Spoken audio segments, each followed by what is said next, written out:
Alright, so we're going to cut this breech block bolt, the pivot bolt opening with a 7/16 diameter Forstner. It's probably an unusual size. I don't think you find that at Ace Hardware, but 3/8 is just a little small. I've done that and then open it up with a little grinder bit. Anyway, I'm just going to cut this hole. I already had the stock back out of the milling machine twice, double, triple, quadruple checking. It's a frightful operation, but I just tell myself that if it's really off, it's what bedding compound's for. But I strive for perfection, and I'm pretty sure these are going to be perfect.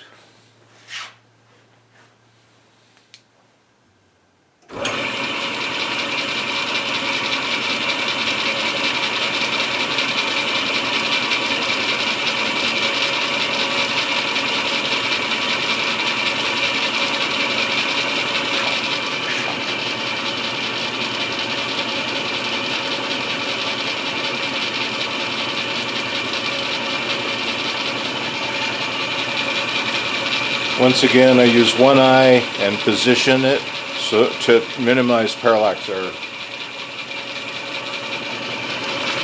I don't know. There's probably far more accurate ways to do things that take a lot longer. At some point, we just got to get things done. As it is, this takes for frickin' ever. All right, here we go.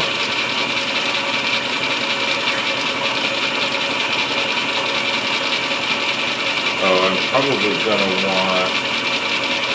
Try to hold it with my finger, so I'll probably flex a little bit.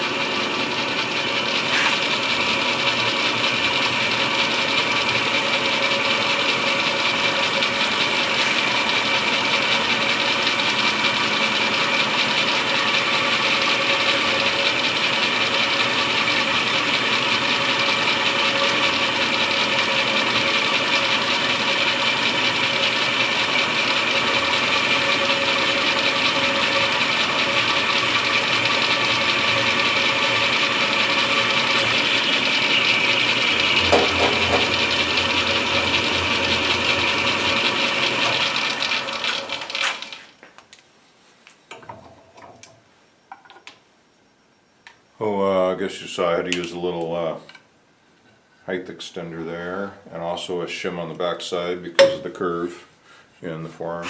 No, it's not curve, angle.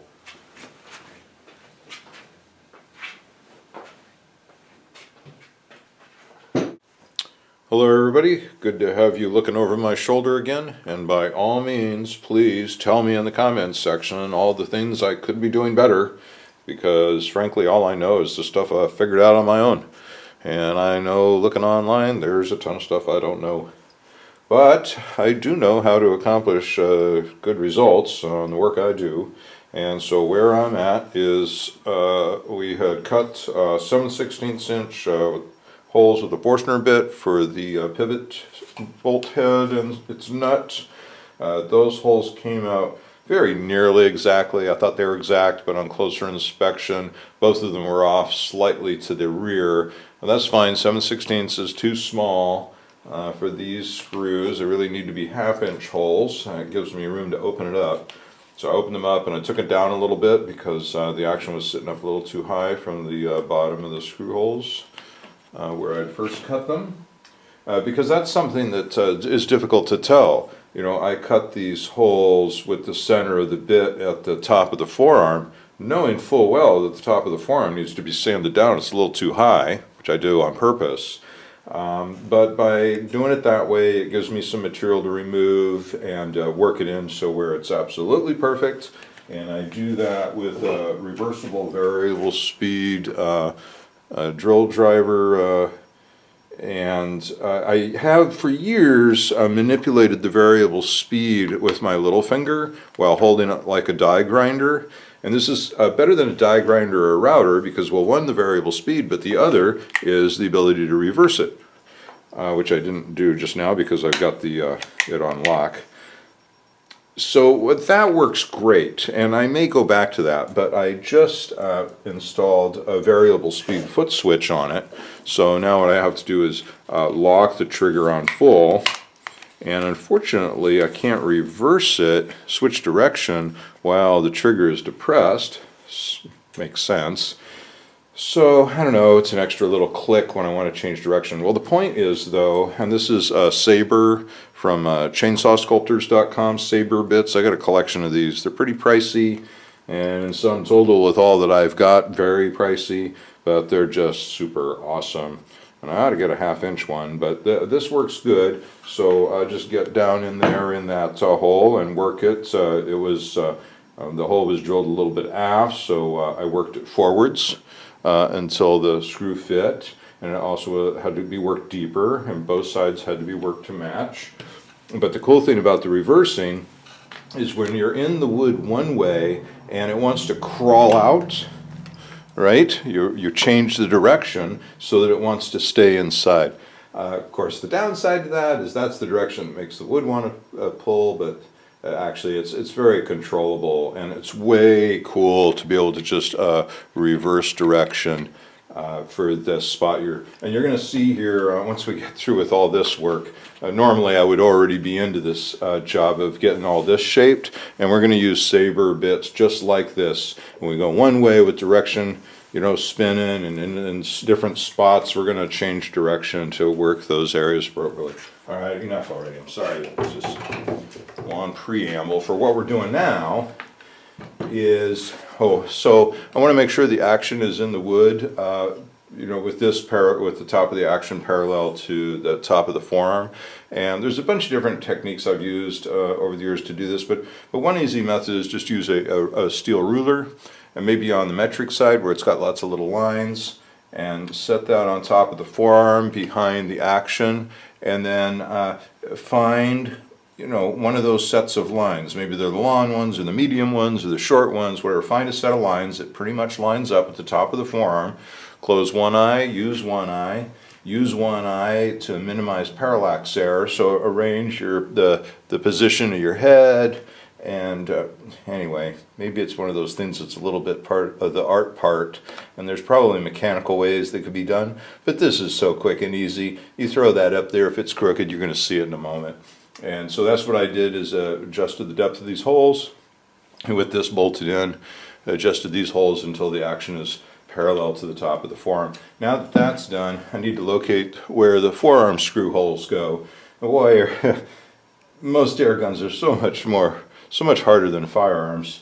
We have all these weird things, but especially break barrel actions are challenging gun stocks to make. So we got to locate these side forearm screws, the whole location, and to do that, one could draw a Sharpie line across the top. But what I like to do, but the Sharpie line is going to be a little bit fat. There's some error there, you know, even with the fine point Sharpie. So I'm going to lay down a layer of tape along the forearm, not on the forearm, I'm going to lay it on the action so that the edge is lined up right with the edge of the forearm. And then when I take the steel out of the wood, I'm going to have a datum to measure from. I'm going to have a mark of the top of the forearm on the metal. So I'm going to do that. I'm going to measure from here to the screw and from here to the screw. I'm going to do it on a table with perpendiculars to make sure that I don't have any angle error. And I'm going to measure down and locate these holes. And then I'm going to drill them with a teeny tiny drill bit and see how close I am, because the teeny drill bit's going to give me lots of room for error. And then once I get it big enough where I can, where the length of the drill bit will allow me to get through both sides, then we can really fine tune the location of those holes. And then I'm going to continue to open them up until we can get the forearm screw in there. And then it's going to be glass bedded. And the screw hole is not going to be perfect. It's going to be oversized. They always are. And in fact, if I ever got lucky enough where they came out exactly right, I'd drill it oversized anyway, because I want it to be filled with epoxy glass bedding compound for its strength. So we're going to, when we bed it, we'll bed it with compound in these holes. And then after that's done, we need to cut the countersink, you know, the recess hole for the screw head, and we'll have a perfect hole in the glass bedding from the shaft of the screw to be able to use the center finder on the milling machine and center up on it, and then use a Forstner bit to cut that circle. And they'll come out absolutely perfect. And that's what we like to do. Why, if you're capable of perfection, why do less? Okay, so that's all I got now. Okay, here's where we're at.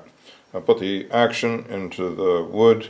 I put a piece of tape on here at the top edge. And you know, I realized, I think in the past I've also sometimes put the tape down below the edge of the forearm a little bit and draw a sharp pencil line for the datum. But I don't know, this time I just used the edge of the tape. I think that's generally what I do. And then I measured from here to the location of this, and I double checked that dimension several different ways. And including putting this against something flat with a square and lining it up and measuring it from here using something flat to make sure that I was oh, you can't see that.